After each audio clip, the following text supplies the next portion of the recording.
Let me tell you something that might sting a little. You're not broke because you don't earn enough. You're broke because the system is designed to keep you that way. And the wildest part, you probably don't even see it happening.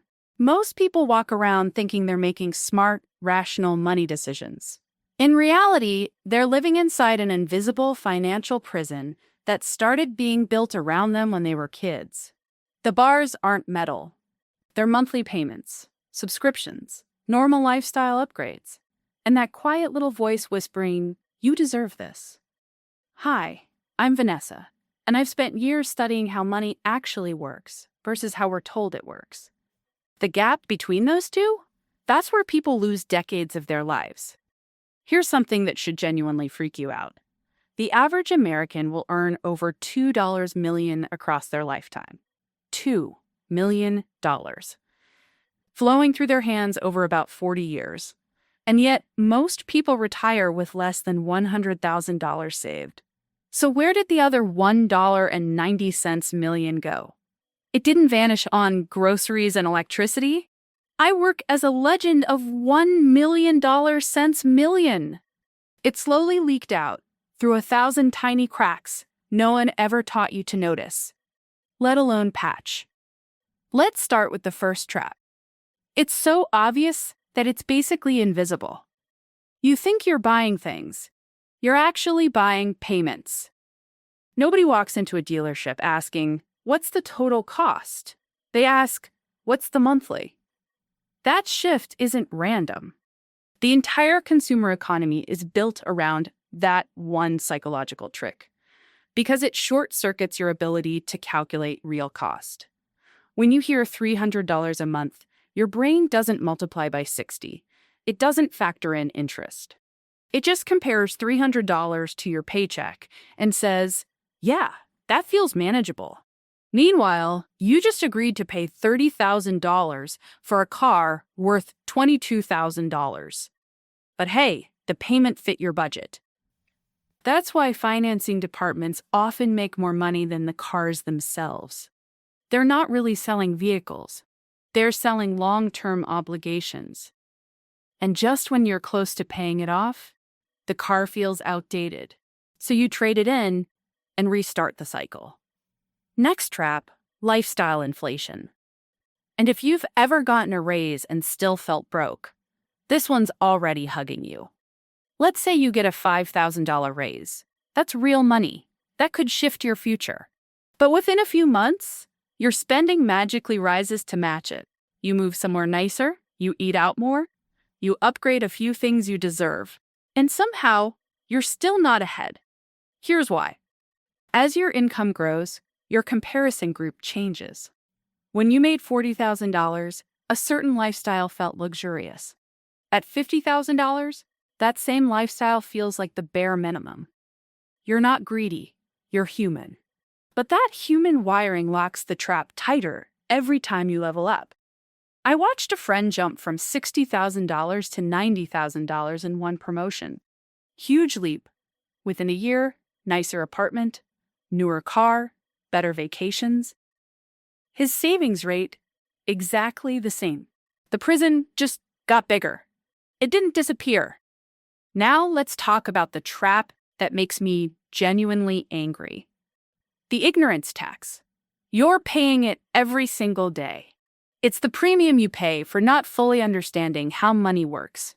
Bank fees because you dipped below a minimum. Overdraft charges because you didn't track spending. Credit card interest because you carried a balance. Late fees, insurance markups, investment fees you didn't even know existed. Individually, they don't look devastating. Together, they're brutal. The average American pays over $1,000 a year in unnecessary bank and credit card fees alone. That doesn't include paying 19% interest on debt while hoping for 10% investment returns. Over a lifetime, that ignorance tax can easily cross 6 figures.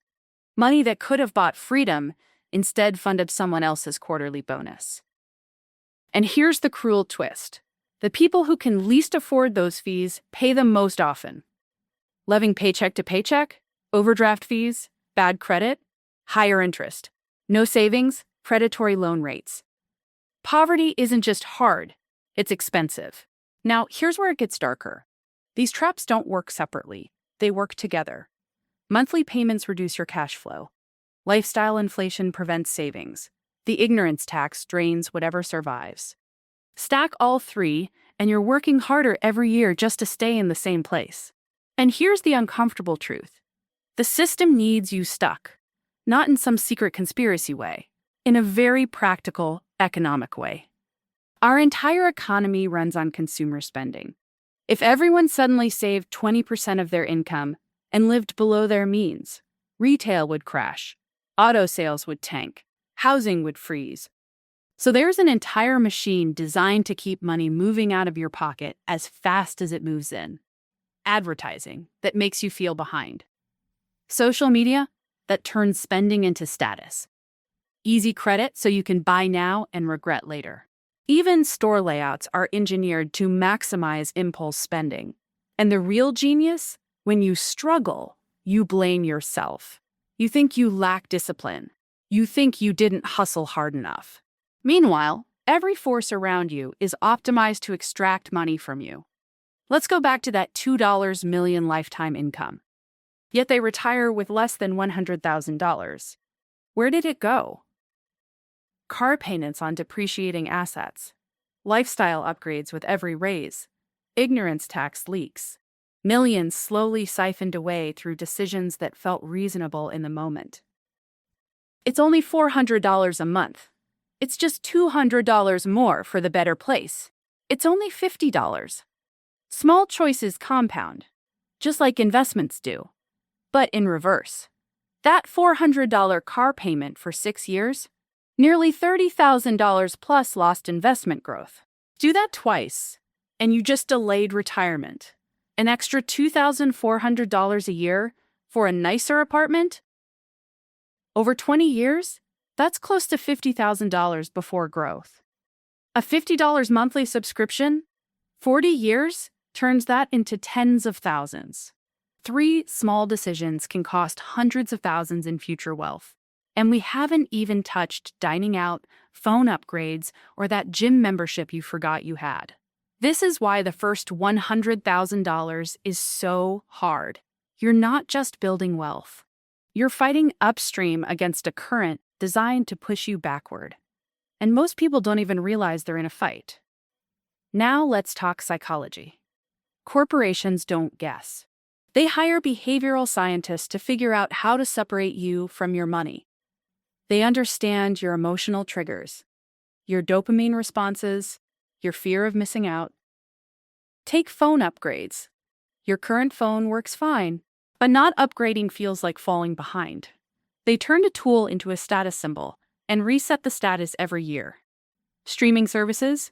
Individually cheap. Collectively, more than cable used to cost. Fitness memberships? Sold in January when motivation peaks. Most people quit by February. They're selling identity, not attendance. Food delivery apps? They gamified overspending. Rewards, limited time deals, free delivery thresholds. A convenience becomes a habit. And habits become thousands per year. It's dopamine engineering. One-click checkout.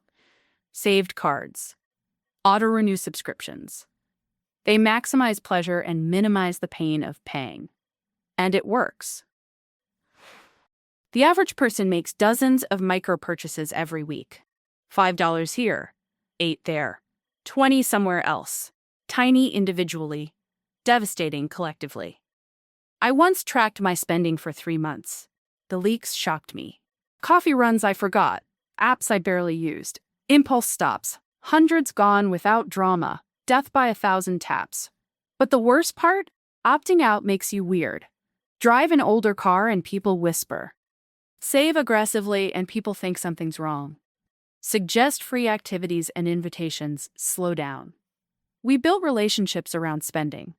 Dating costs money, hanging out costs money. Even hobbies got monetized.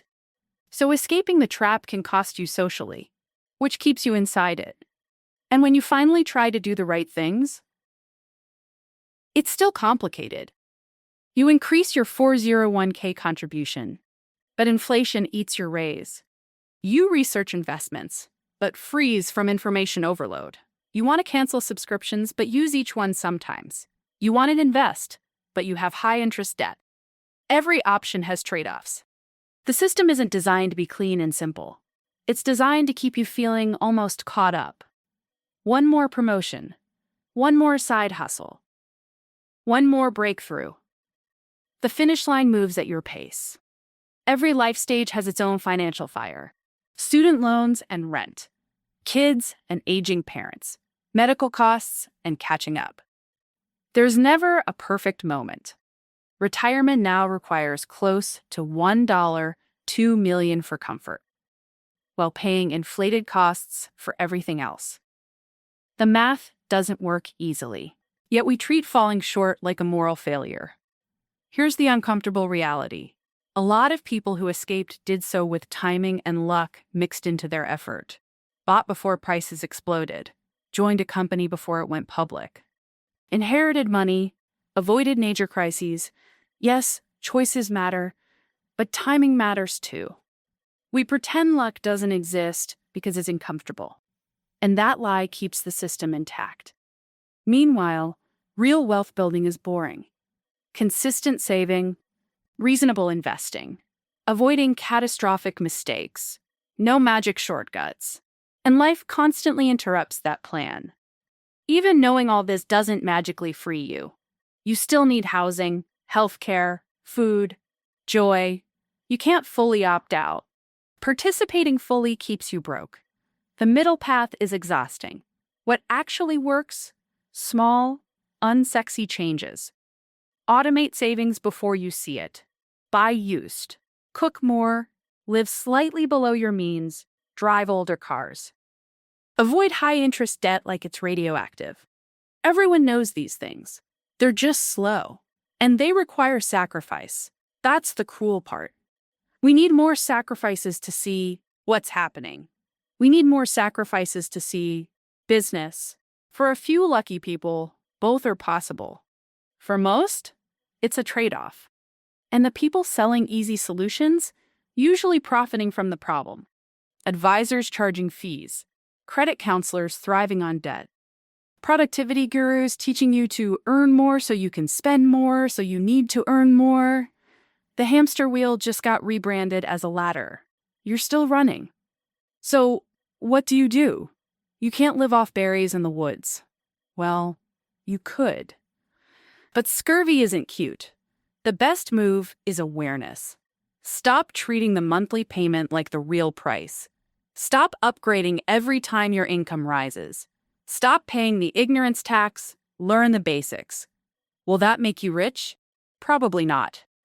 The system is bigger than simple awareness, but it might make you less trapped. It might buy you breathing room. It might let you choose instead of react. Maybe you still struggle, but at least you'll know why. At least you won't spend your life thinking you personally failed when the game was stacked from day one. The prison doesn't disappear just because you see the bars. But seeing them, that's how you start looking for the gaps.